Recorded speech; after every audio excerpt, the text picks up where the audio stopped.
Welcome, everybody, to another edition of Coffee and Open Source, a place to meet some new friends, have some great conversations, and maybe learn something along the way.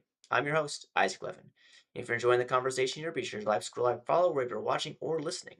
Also, if you or someone you know like down on the show and chat with me, you can find me on whatever social media platform that you're on. And more than likely, my handle is IsaacR11. But if you have any curiosity of all the different places I am, if you go to IsaacR11.com, you can see a list of them. With that out of the way, I'm looking forward to the chat. We were chatting about roller coasters, for God's sakes, before we got started. Um, my guest is Kevin Griffin. I'm looking forward to having a chat with you. Do you want to say hello and introduce yourself? Sure. Hi, everyone. I'm Kevin Griffin, longtime Microsoft MVP. I'm a consultant, been specifically in the .NET Azure space for as long as I can remember. I'm also currently the acting CTO for a company called Shows on Sale. We build tools for ticket brokers, and so if you ever bought a ticket off of StubHub, I probably helped with that transaction at one point. Um, so yeah, that's me in a nutshell. And I love roller coasters. I could talk about them all day. No, Yeah, let's not talk code. Let's just talk coasters. yeah. Well, we probably talk a little bit of both. We'll talk about Yeah. the thrill of each. I'm looking forward to this chat for a few reasons, but I'd like to get started with, how it got started for you. Like, when did you realize Yeah. that technology was something that you ended up choosing as a career? Yeah.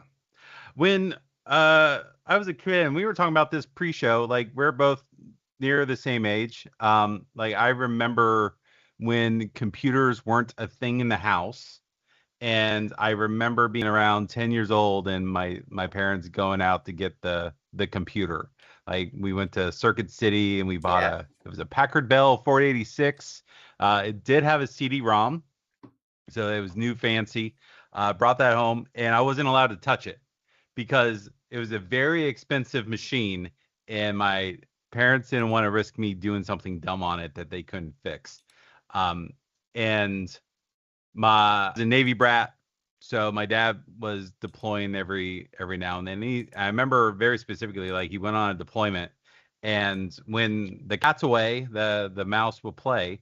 And I picked up a book on it was DOS for Dummies, and being a kid, and all you had back then was books because there sure. was no internet yet, or at least nothing that we would define as internet. And I flipped through it, and I was just going chapter to chapter, and I got this section on QBasic. And it's like, oh, there's a programming language built in your computer, and you didn't even know it. And like just typed in a couple commands, like, oh my gosh, I can tell the computer how to do things. And this was a completely foreign idea to me. And uh, I remember very specifically going into school, going to the library back when you did that, and getting every book I could on just programming and learning as much as I could. And that just sort of developed into like uh just a passion of, all right, I want to tell the computer how to do things. And back then, the public school system didn't know how to help kids like us, where uh, the best I had was a math teacher who knew a little bit of programming. And it wasn't really until high school that I got in and was able to do more hands-on stuff. Easily aced all the computer science classes in high school and said, all right, I really want to do this for a living. This is great. And went to college for it, hated college. Like I was not built for college, but I got my degree. It's over there on the couch, Sure. not even hanging on the wall. But yeah, just decided I really like telling the computer what to do. And as I got older, that turned into I can use the computer to help people and businesses solve problems and do a lot of unique, interesting things with it. And that's kind of where we are today, where I'm still doing that. And yeah, that hasn't changed. I just enjoy telling the computer what to do. And even though I might not be writing the code directly anymore, I'm telling the AI what I want the code to do. I'm still building things and producing software. Yeah, I think it's very fascinating. Like, I think that I relate to you a little bit about the college thing specifically, whereas like I didn't directly correlate like what am I learning to like how I'm Yeah, going to like have a job that makes money, right? yeah, Like, so I was in computer science and I switched to like information systems, right? yep, And when I went to information systems, I actually got it because I'm like, oh, you're taking technology as a tool to solve a business problem. Because that's all I really cared about. Like, I didn't ever really care about, if like, what the logarithm of time for a particular thing was, or, I wasn't interested about, the network stack. I wasn't interested in these things. Yeah. What I was interested in is like, okay, like how can I like some company needs a developer to do something, and how do I do that? So like the curriculum at my like the business school, which was for information systems, was system design. So you like learn doing stuff Yep. in UML and like database design, and there was some web stuff, and I was like, and once I started doing that, I'm like, oh, this makes much more sense than like learning how to program an ATM in computer science class, Yep. right? um yeah, I mean, so do you think the solving business thing or solving problems has like been the thing that you've always kind of grappled to like your entire life? Like have you always like seen Yeah. problems and figured out like how to fix them pretty quickly? Yeah. I'm just by nature a handy person. Like I love tinkering on things. So talking about business information systems in college. So I minored in information systems, and I 100% agree that was the moments in school where I got it. Like I enjoyed those classes immensely. Um, the I do I like looking at something broken and wanting to know how to fix it, or at least Sure. coming up with a process to fix it. And it doesn't matter if that's software or we were talking about working on old cars. Like I do most of my own work around the house. Like if something's broken, I never want to actually have to be reliant on someone else to fix that. Sure. It's like, all right, I'm a smart guy. I can figure this out. And I do 99% of my own maintenance on everything. Whether or not that's the financially smart or time smart thing to do, I just enjoy it. I do a lot of woodworking on the side. At least I try to. Um, I do electronics tinkering here and there. I just enjoy fixing things. And the that was the benefit of doing so and having a business mindset was there's a lot of things broken in business and there's a lot of improvements that you can make. You just need to be the smart one to go in and go, oh, well, what if we just did this, this, and this? And that would save you 40 hours a month, and that turns into money, and turns out businesses like money. So Yeah, any sure. suggestion you can make to make a process faster or more cost efficient is usually a win. Yeah, I 100% agree. I also think too, like there's just something like it cannot be described how satisfying it is to do something yourself, right? Yeah. Um, like, the idea of, taking a block of wood and turning it into like I picked up woodworking recently, and I made like a little bird, like based on like a Hmm. kit. And I was like, look at my little ugly bird that I did myself.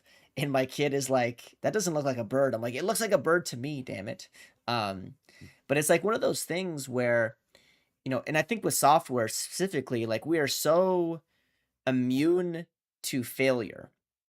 Yeah. Like we put up with failure constantly, and I believe this. I've said this 1,000 times, because the payoff is worth it. The dopamine Hmm. hit, the adrenaline hit of like, your build works, the website works, the button works, like all the things, right?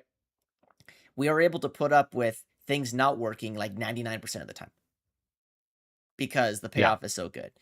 And I think that works with like other areas of life too. Like, you know, I am not as handy as you. I can do some things, but obviously I can't. That like, there's also probably something like, the financial piece aside. It's like, okay, I did this thing, right? I fixed. I don't know. I need to replace the alternator on my truck. I did that, Hmm. right? Like instead of having to go pay somebody, because let's be real, like it's not financially sound to like go and pay a dealership or whoever to do small work on your vehicle anyway, right? Yeah. Yeah, absolutely. I eh, and we're living in such an information age too, where if you don't know how to do it, you're probably one YouTube video away Yeah, from this is true. getting enough information.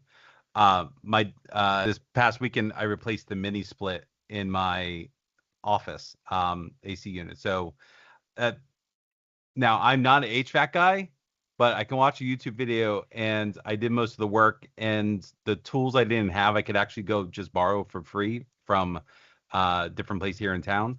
Like there's so much, just the tools and the knowledge are all accessible, that there's no reason to not do it other than just you just don't want to, which Yeah. I think is completely fair. You don't have the time. You'd rather trade the money, so it's more efficient for you to pay someone to come do it and Yes. get it done in an hour than me spending probably the better part of a day doing it. The There is something being paying for expertise to just Yeah. come take care of a job. But I do get the satisfaction of it is nice and cool in my office right now, and I did that, Yeah. not someone else. And in 10 years when it breaks, I know how to replace it. I'll just Yeah. replace it again.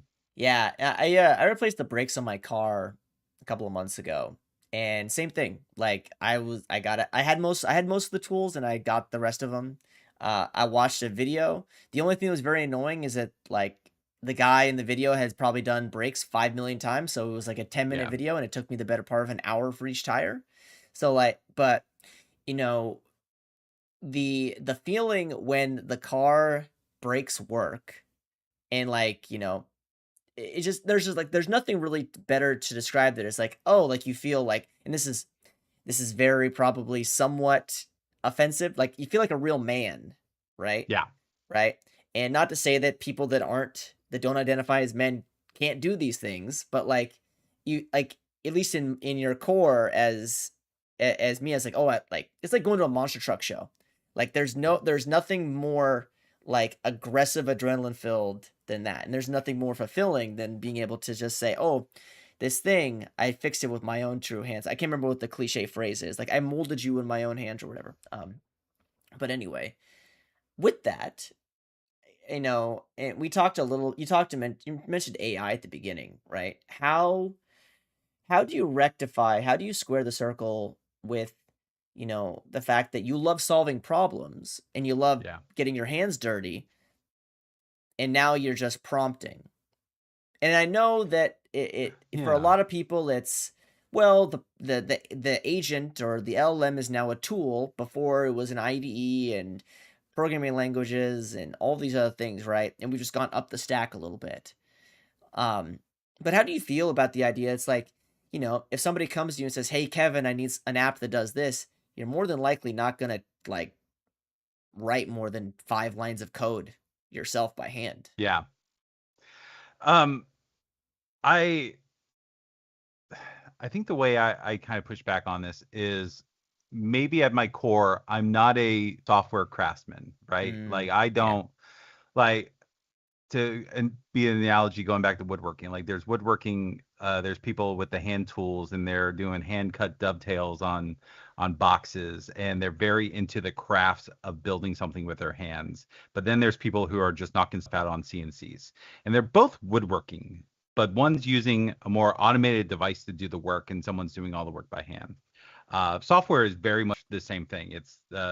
I could be the handcrafted every bite molded from my fingertips into the keyboard to produce this software, or am I just a builder who wants to build things and I'll use the most efficient tool for the job? And at the moment, the most efficient tool for that job is using an AI agent, um, where I could instruct it on the problem, how I think the problem should be solved, if I even want to go that deep, and then reviewing and going, does it solve the problem? If it checks those boxes, then awesome. I did the thing I needed to get done. If that's for a paying client, like the more I'm more likely to get more work if I'm just able to knock things out. And they don't care if I handcrafted sure. every keyword, every variable. They just care, does it do the thing I needed to do?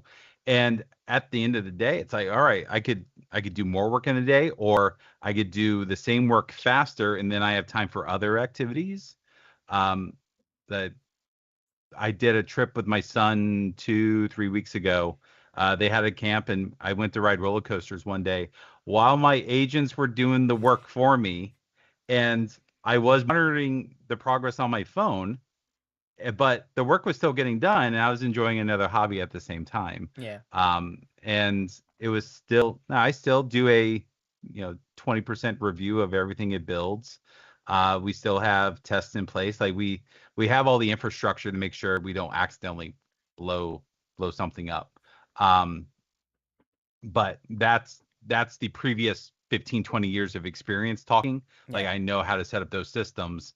I'm not a person just coming and go, oh, let's build a thing. Oh, you mean you're supposed to put a password on your database? Oh, Yeah. dang. Well, didn't mean to leak all that PII.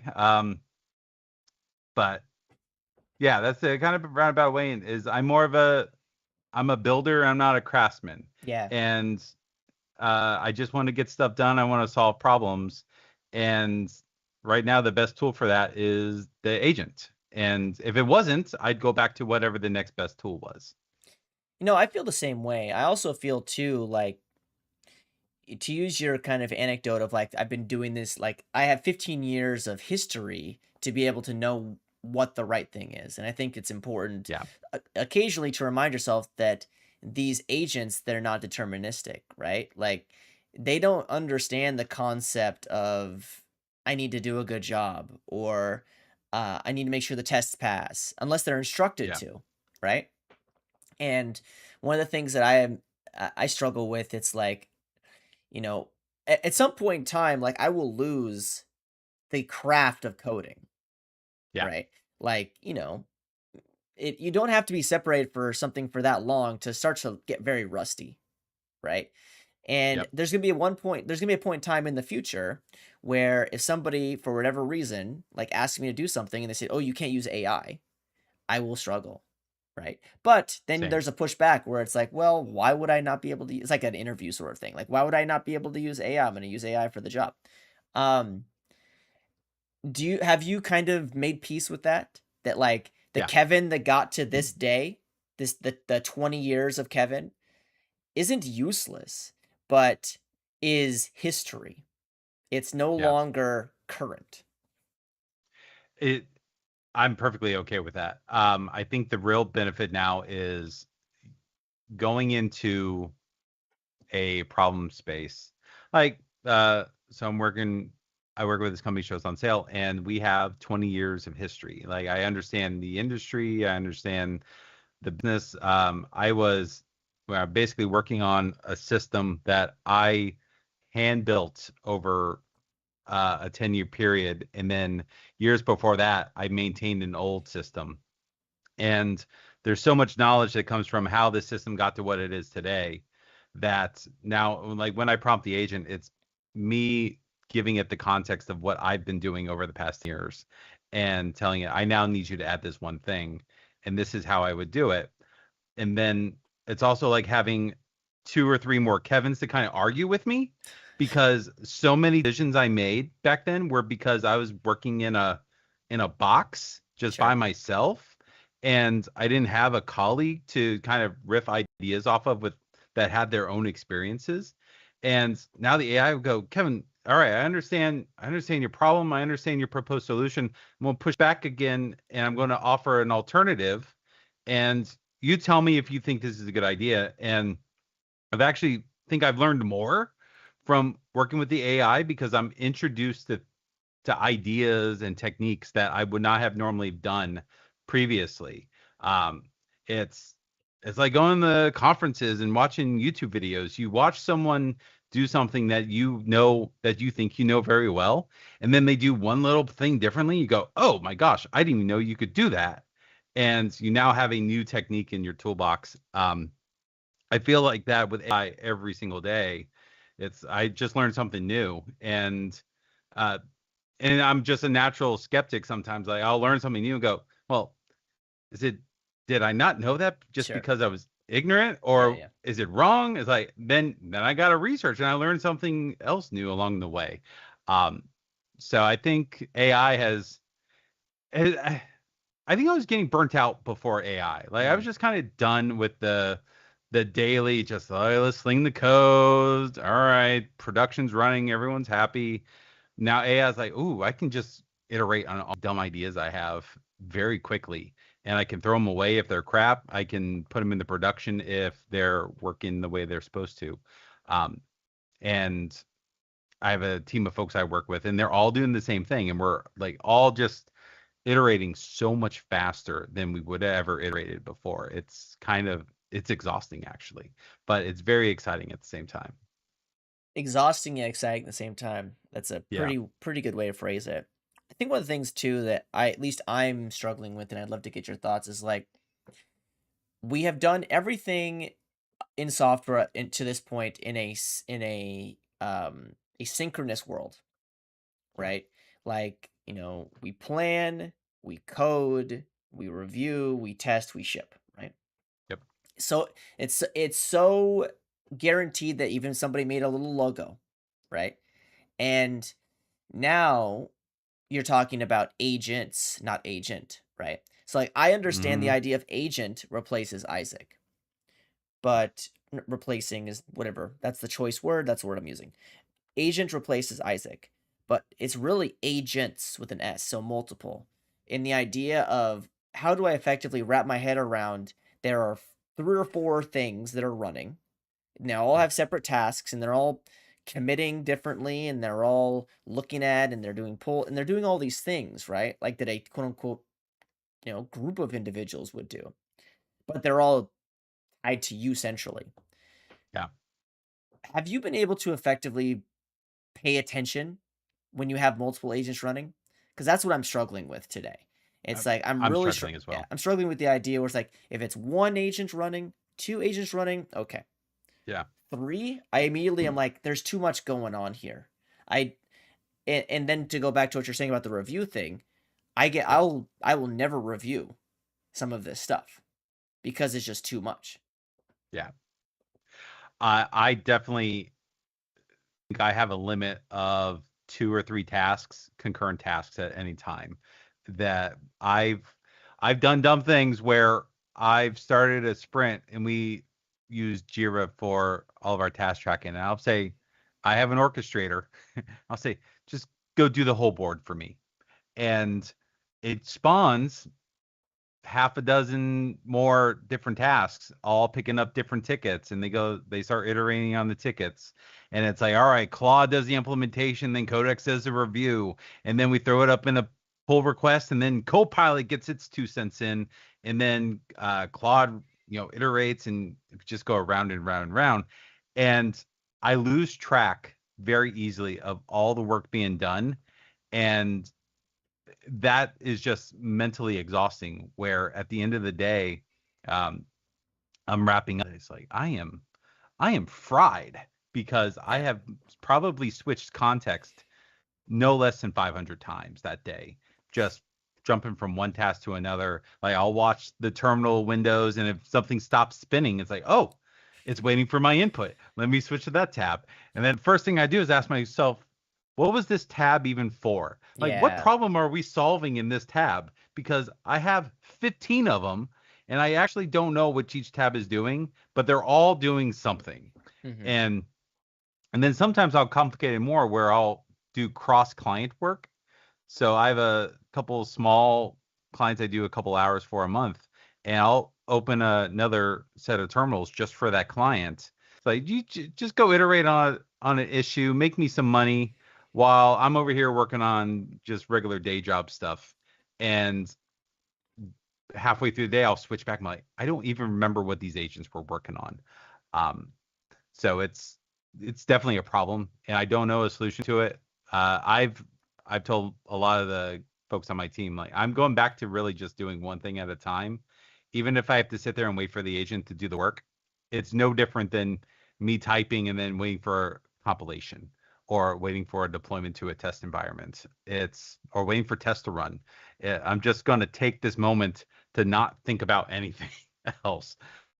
And that's Reddit and Twitter and Blue Sky Sure. are all for. Yeah. Like, I don't spend nearly enough time on those platforms because the agents are keeping all my attention.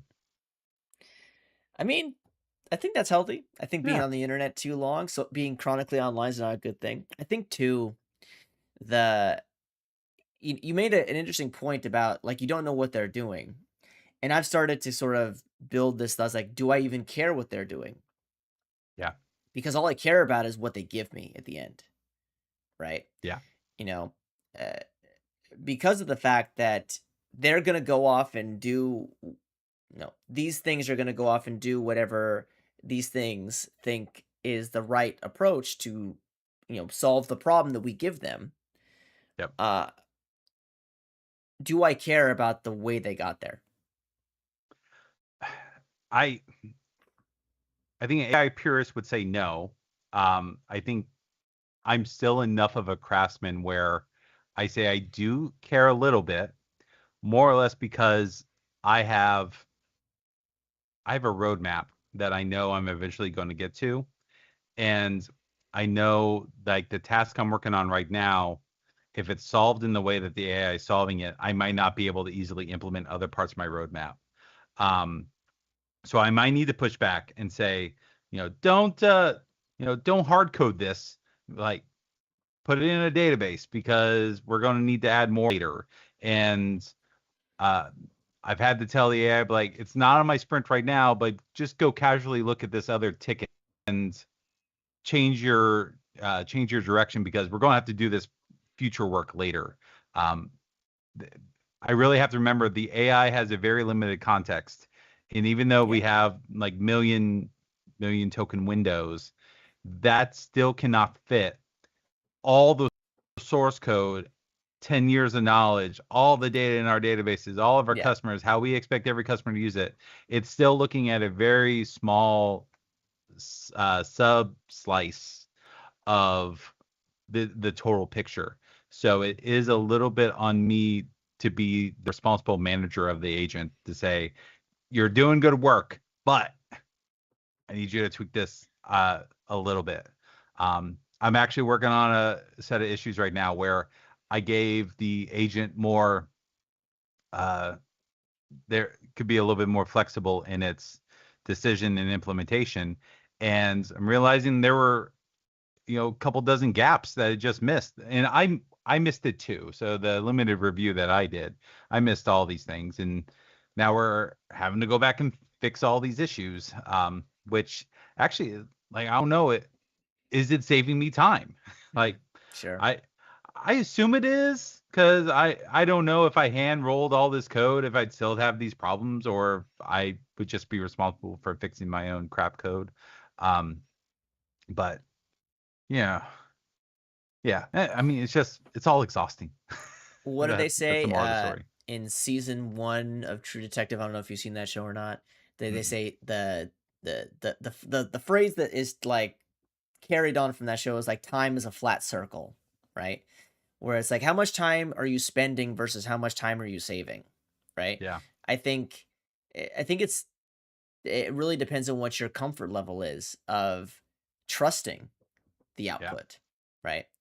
I think too, and I'm just gonna say this, like I think there are certain types of developers that I guess are more AI friendly than not AI friendly, right? And I think, for what it's worth, for people who don't know, Kevin and myself were like both active in like the .NET community. So .NET's been around for a long time, like almost hmm 25 years or 25 years. And uh it's, there are other languages that are quote unquote newer that I see as more, and their communities are more AI friendly because they don't have the baggage, quote unquote, of yeah. 25 years of how we built software a particular way. Do you think that .NET and communities like .NET or Java or some of these older sort of enterprisey quote unquote languages or frameworks, do you think they are friendly to AI, or do you think that AI makes it more complicated? I don't think it's as friendly as it could be, primarily because I don't think a lot of these models were trained on heavy like .NET or Java code. They were probably trained on some of these newer languages. Uh, but that's definitely something you can work around. Like I have skills that are specifically for injecting .NET, C Sharp, convention and the way I expect code to be written. It is immensely better now than it was I don't know, let's go back a year and a half, 2 years ago, Yeah. when we were copying and pasting code in the chat GPT and going, add a method for me, Yeah. and or I need a class that does XYZ. And it would come back with code that didn't compile at all. And we are much better than we were. And I think we need more training in this system. I I correct a lot of things in, or I used to correct a lot of things in agent generated like .NET. Just where it's like, oh, I know there's a better way to do this. And a lot of times it's all training context. Like if I'm building on .NET 10 and it's doing things the way I would have done it in, say, like .NET 6. It's like, hey, Yeah. there's completely new structures that you can use and injections. Like you just don't know about any of this because it wasn't in your training data.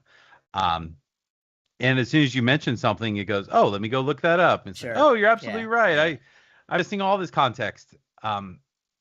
So as these models get bigger and better and better, I think a lot of that's gonna eventually get just come down to style. Um, like I'm kind of a purist. I like one class per file. I like everything. I like comments, but not too many comments. I don't know about your all's agents, but like my agent loves to write a book in a Yeah. comment block. And sometimes I have to say, why are you writing a 15-line comment for one line of code change? Um, and it goes, oh, Kevin, you're right. Let me cut back on this. And Or like summary markdowns. It's like, yeah, do I need you to create like 3 markdown files when I'm asked you to like add a feature for something? But I interrupt you. Keep going. exactly. No, you're absolutely right. Um, so I have not done enough in other languages.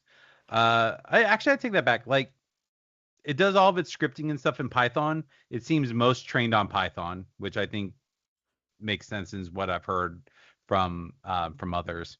So whenever it does scripting stuff, even though I'm working primarily in PowerShell, it will write a Python script because it can do that most quickly and most efficiently, and it does and solves the same problem. And these are scripts I'm not going to go look at it. So Yeah. just like knock yourself out. If it's something I'm going to run and manage, I might ask it to rewrite it in PowerShell, just something that's local to me. Um, but yeah, the .NET stuff has been getting better. I don't think it's as good as it could be, but that's fine. It's I'll keep giving it my training data every day I work with it. Sure. Sure. What about the workflow though? Because I think that if you're a .NET developer, you've probably used the same set of tools for the last 10 Yeah. years. Yes, Yep. there's new versions of the tools and maybe some enhancement of those tools, but you've used more or less the same couple of tools for your Yeah. entire professional career if you've been just a .NET developer. So when you see like a cursor or a Yep. replit or the GitHub app or what other tools that exist that are like AI first tools, do you immediately go, I don't know about that? Like, I struggle with it. Like I use Cursor a little bit because I'm trying to be more AI friendly, like we've been talking about. Yeah. And when I open up Cursor for the first time, it opens up an agent view. And I don't want that. I want the Yep. IDE to open up first. And it's just like little things like that. And I imagine there's a setting that I can set, but it's like, why by default are you giving me the agent view? And it makes me Yeah. angry, like irrationally angry. I want to like stomp like a little like a toddler having a tantrum. It's like, don't put the AI directly into my face. Let me choose to use the AI. So like my workflow is changing, and I'm not happy with it. Yeah. Uh so the way my workflow has changed is I used to be have everything .NET was in Writer. I'd have Writer open all the time. I have two or three versions of Writer running different projects. And that was for all my back end work. And then front end, I'd have VS Code Sure. open. And then I remember when Cursor dropped, I was probably one of the first people that paid for an annual subscription to Cursor. I'm like, if I'm going to use VS Code anyway, let me use Cursor flavor of VS Code. Hmm. And I went deep in the Cursor early on and got to the point actually where I stopped opening Writer. Actually, no, I take that back. I had Writer open, but all it was for was for running the .NET project. Like, all right, I Sure. would have Yeah. Cursor make a change, and I would jump over to Writer to run it Mm. because you can't use the dev kit in Cursor. Um, and now I'm at the point where like I use Claude primarily and Codex secondary. I don't even open Cursor anymore. Like most of my code editing is actually in like GitHub pull requests. Like I'll do all the work local, have the agent, and then if I actually want to look at what changed and make comments, I'll submit a pull request and I'll comment on my own on quote my own code. Mm. And then I'll have Claude or whatever go back and read my comments. And I have the conversation with the agent, and the agent always has the context of what's going on. And I don't jump applications anymore. Interesting. Now Cursor's gotten so much better. Like I'd say it since X bottom Sure, or sure, sure. Yeah, whatever yeah. SpaceX bottom. There's just a lot in there, and I still pay for the annual subscription, but I'll load it up and I'll do secondary or thirdary reviews on it. Because I get access to models I wouldn't normally pay for.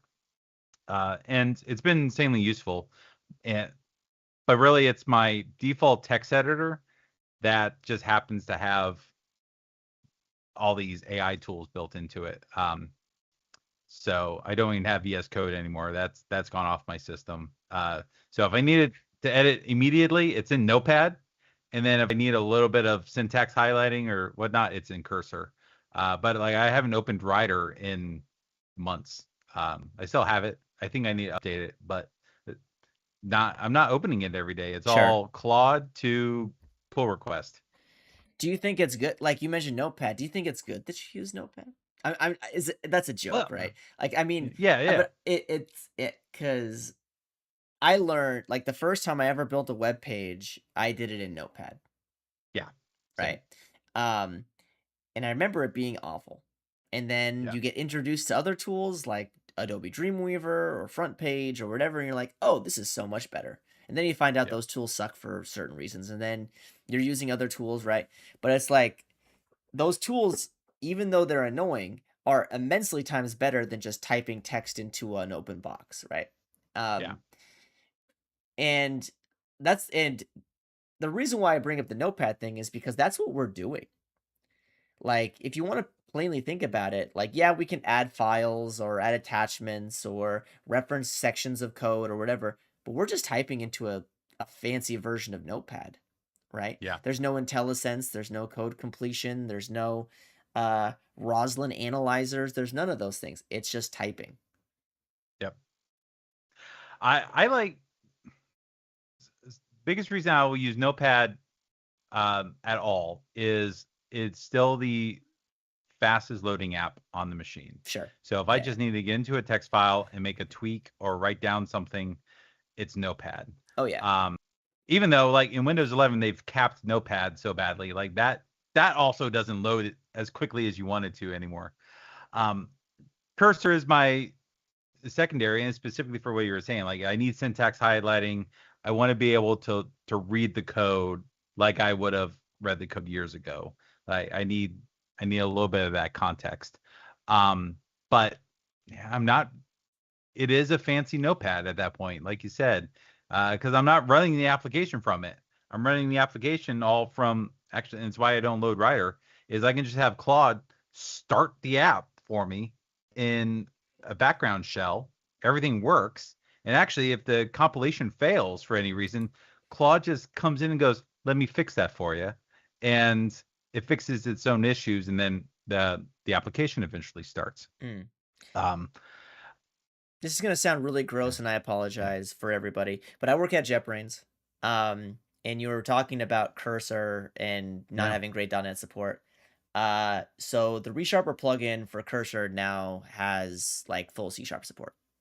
Oh, does it? Okay, Yes, so yeah, it was I'll go announced a look couple that weeks up. ago. Yeah, Yeah. So anyway, yeah, for people that are listening, they're like, "Oh, you're a corporate shill." Sorry. Well, it, it's I find it very very fascinating because if you think about some of these tools, like .NET and Java and some of the more enterprise languages are a afterthought, complete afterthought, yeah, because the expectation is like, why would you do this? Like, why would you build a .NET app today in the year of our Lord 2026? Like, everything should be yeah, written in React, right? And I mean, even like that, and that's kind of the point I was making about the workflows earlier, is that the workflows for some of these new AI friendly tools, they are built in a way that is not accessible to people that have been writing code a specific way for a long time. And I know that's Yeah. the goal, right? But it's still like the transition is very painful from somebody going, I use Writer or Visual Studio, and then I do this, and now I'm using this other tool that doesn't have any of the support that I need. Also, it wants to force me down this path of like only using prompts. It's a Yeah. painful transition, right? Yeah, it is. And yeah, I didn't know that JetBrains had a plugin for Cursor, so I actually am going to go look that up as soon as we're done.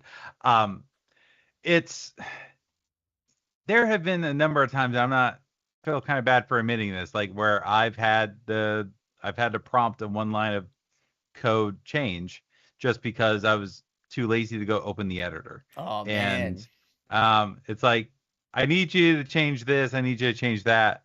And it literally would have been faster for me to open the editor to make the change. But I'm like, well, then the agent won't have the context of Sure. my line of code change. And um but I think that comes I don't know if it's a tooling. It's not a tooling issue. It's a I'm just being lazy, and Yeah. I don't want to I don't want to open another thing.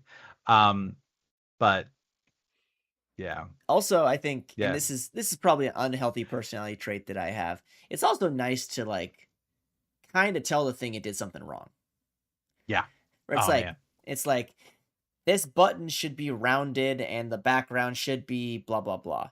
Okay, I'm yep, sorry. And then it does the change, but the change isn't exactly what I want. Actually, you didn't do what I wanted to. Like you and I know we're not supposed to anthropomorphize these things. We're not supposed to treat them like people, but it's very satisfying yep. because you would never talk to a person the same way you talk to these things, right?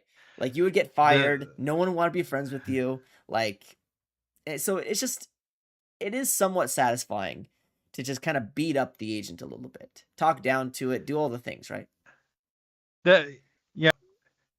We always say, when the AIs take over, they're going to go after the mean ones first. And Sure, there's been a number of sure. times where I've typed into the prompt, I'm like, what the hell were you thinking doing this? Like, what Yeah, is wrong with you? And it always has the same response for me as well. I'm so It sorry. says, yeah, I'm sorry, or that's fair. Like that's a fair pushback. I'm like, just go fix it.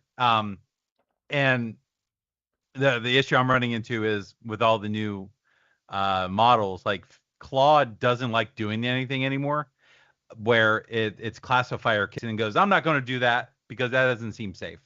I'm like, Oh, I'm asking you to read from a database. Like, um, we haven't talked anything about like processes or skills or anything like that, but I have a whole set of skills specifically around how to safely read data from databases without putting too much in the context and like letting the agent do a lot of the work for me without giving too much up. And that all used to work so well until this dumb classifier started getting in the way and saying, well, I'm not going to do that, Kevin, because that doesn't seem safe. I might see someone's first name. And I'm like, I don't care if you see their name. It's all dev data anyway. sure. Just go read the database. Um, and its solution to all this stuff is like, here, I'm going to give you a script. Go run this command for me. And but gives me the wrong command. And then I'm like, that didn't work. And they're like, well, here's a different command. And Yeah, eventually I have to say, just effing do it. And turns out that is the unlock for going around the classifier because it comes, oh, okay, yeah, I'll take care of it. And sure. then it all works great. Yeah, I had a similar thing. I can't remember if I was using Codex or Claude, I can't remember, but I basically like I got a whole bunch like I have like all of my family's photos like saved on a hard drive, right? And Yeah. I've gone through like Google Drive to OneDrive to Amazon Drive, and, like I don't know if there's duplicates. So I was like, okay, let me like I want to like I create a skill. I'm like I basically go through this for any folder, just go through here and check if there's duplicates and whatever, right? And I want to test it with like a hard coded like file path. It's like can't do that. Looks like it's an unsafe file path. I don't know what's in there. Don't want to go there. Yeah. Sorry. And I'm like, why not? Like, Yeah. and I think I actually said why not, and it was like, well, I because of the fact that that folder might not exist. That folder might not be a folder that you want me to look in for duplicates. And I'm like, I gave it to you though. I Yeah, gave it to you. And I'm not the one to think that I am like the all knowing benevolent dictator, right? But at the same time, if I ask you to do something, you should damn well do it, right? exactly. I am the commander of this. Yeah. Do as I say.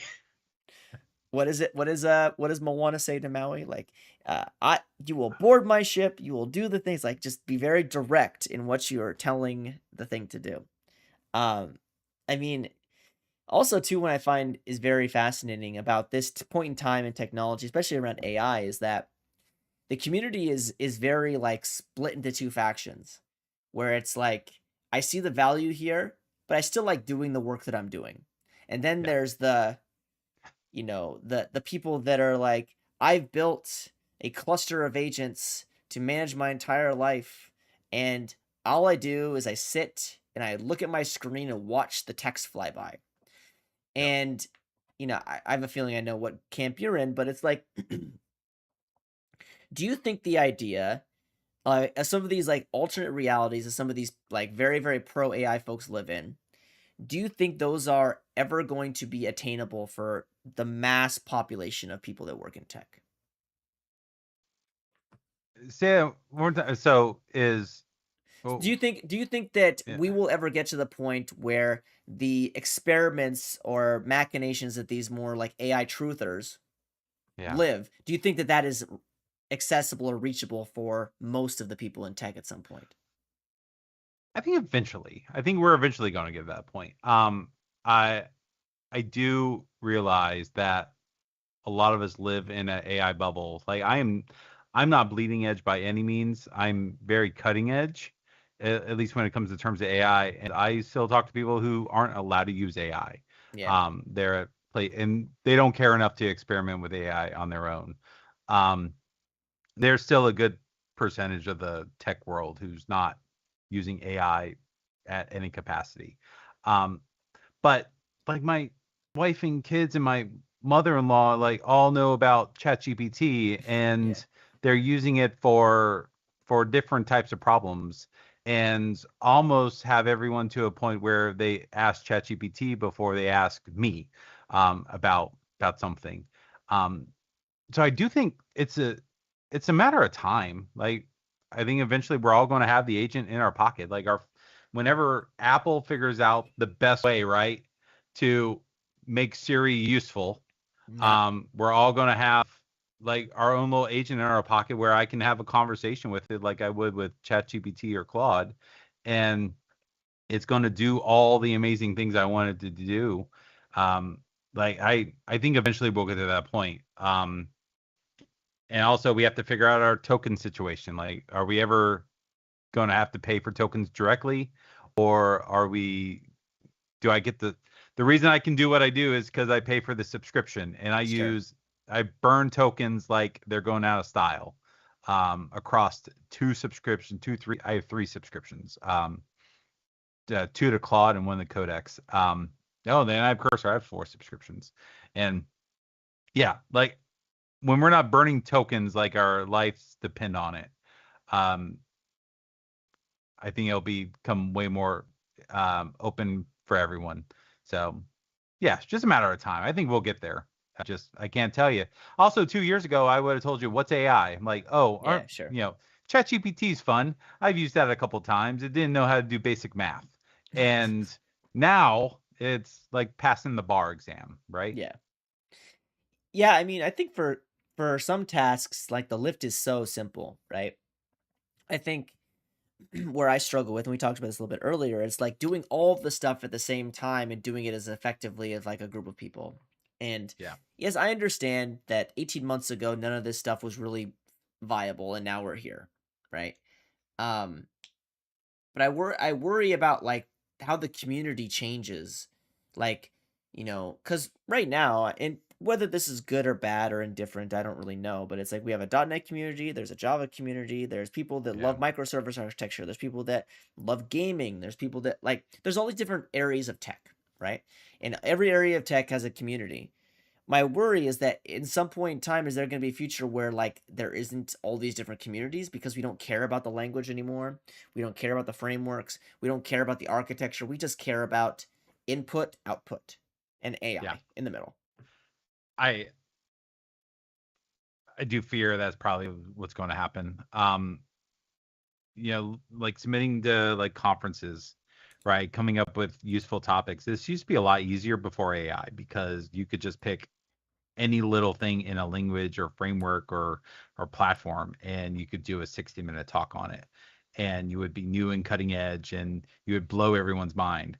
Now, like how many of these conversations could just be done with, well, tell the AI to go set up a a, a bicep script and deploy an Azure Kubernetes cluster, and like there's nothing. What's there left to teach? What they're left to learn? You just tell the AI what to do. Yeah. Um, it's yeah, like in the .NET community, like how how does .NET get better, right? If we're all telling the AIs what to do, who's kind of leading the charge on what what new exciting things can .NET do? And this goes for any language, right? Who's commanding that? Like .NET open source, I'd be super fearful if I was a contributor to a open source project right now. Um, I'd be super fearful if I was trying to monetize an open source project right now because all these open source projects are literally one prompt away from being completely copied and not Sure. not necessary.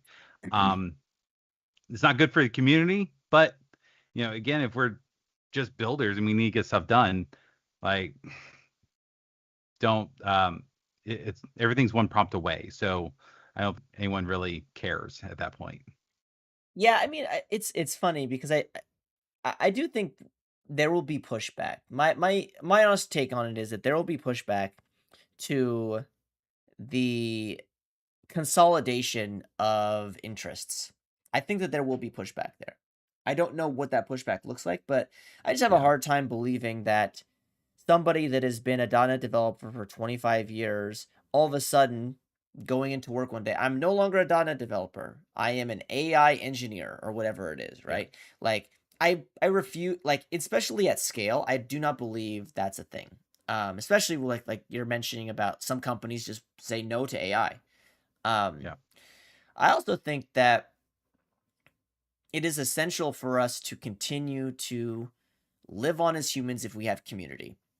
Yeah. And if these things become like if we're all centered around one singular community, which is AI, like, the robot overlords is like a thing, Hmm. right? Um, so I think that they're like, and you kind of already see it. Like a lot of people are kind of up in arms about the cost of AI and obviously like the data center thing and all these other sort of things that come into play. But it's fascinating to me because tech has always been about like solving problems and finding community. That's how I've always Yeah. like I've never really been hung up on like the abstract things about tech. But without the ability to like have community, like it's not interesting to me. Really, it Yeah. isn't. Like I can go solve problems somewhere else.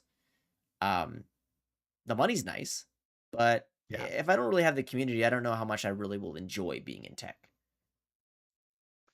I, you know, I've said before, like maybe I'll just go take up another trade. Sure. You If got this already AI have all the thing gets, skills. You could be a mechanic. You yeah, could be a yeah, exactly. woodworker. Yeah. But the problem is like even in like the .NET communities and the people I talk to, the conversation ultimately always comes back around to AI. Sure. Like it's not like, oh, did you see the new thing they add in .NET 11?